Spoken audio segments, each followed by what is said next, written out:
भारतीचं हे नागपूर केंद्र आहे. 11:58 झाली. प्रसारित करीत आहोत ठळक मराठी बातम्या. आकाशवाणी नागपूर. हेमांगी कुलकर्णी आपल्याला ठळक बातम्या देत आहे. विधान परिषदेच्या सभापती पदाची निवडणूक लवकरात लवकर जाहीर करावी अशी मागणी आज विरोधकांनी विधान परिषदेत केली. गेले अनेक दिवस विधान परिषदेचं सभापती पद रिक्त आहे, हे संविधानाला धरून नाही असं सांगत शेकापचे जयंत पाटील यांनी आज कामकाज सुरू होताच हा मुद्दा उपस्थित केला. हे पद रिक्त असल्याबाबत राज्यपालांना कळवलं आहे का?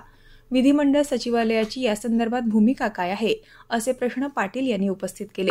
विरोधी पक्षनेते अंबादास दानवे यांनी देखील जयंत पाटील यांच्या मुद्द्याला समर्थन देत लवकरात लवकर निवडणूक घेण्याची मागणी केली. चर्चेच्या माध्यमातून सर्वसहमतीनं देखील सभापती निवडण्याची विरोधकांची तयारी आहे, असं ते म्हणाले.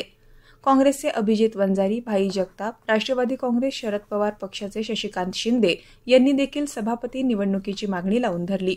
या संदर्भात निर्णय घेण्यासाठी सरकारला थोडा वेळ द्यावा.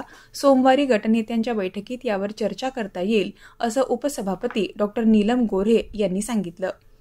महायुती सरकारचा शेवटचा अर्थसंकल्प म्हणजे तिजोरीत खडखडाट आणि थापांचा सुळसुळाट असा असल्याची घोषणा देण्यात आली. बजेटमध्ये मोठ्या घोषणांचा पाऊस पडला, पण हा तर विधानसभा निवडणुकीसाठी युतीचा आटापिटा आहे. यावरून महाविकास आघाडीनं जोरदार आंदोलन केलं.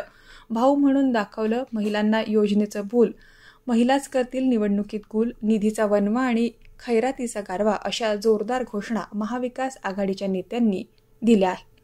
अंधेरी इथल्या आरटीओचा 125 कोटींचा मोठा घोटाळा समोर आला आहे. या संपूर्ण प्रकरणाची चौकशी करून दोषींवर कारवाई करण्याची मागणी विधानसभा विरोधी पक्षनेते विजय वडेट्टीवार यांनी केली.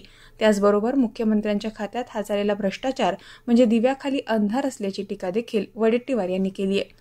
भाजप केंद्रीय संसदीय मंडळानं ठरवलेल्या नाव विधान परिषदेच्या जागांसाठी पाठवले जातील. आपल्या लेटरहेडसोबत खोडसाळपणा करून कोणीतरी विधान परिषदेतील भाजप उमेदवारांची यादी बनवली असल्याचं भाजप प्रदेशाध्यक्ष चंद्रशेखर बावनकुळे यांनी नागपूर इथं प्रसारमाध्यमांशी बोलताना स्पष्ट केलं. येत्या 14 तारखेला पुण्यात राज्य कार्यकारिणीची बैठक राहणार असल्याचं त्यांनी सांगितलं.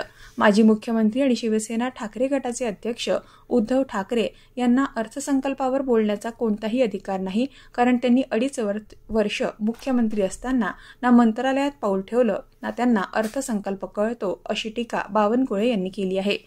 याबरोबरच हे ठळक बातमीपत्र संपलं. नमस्कार.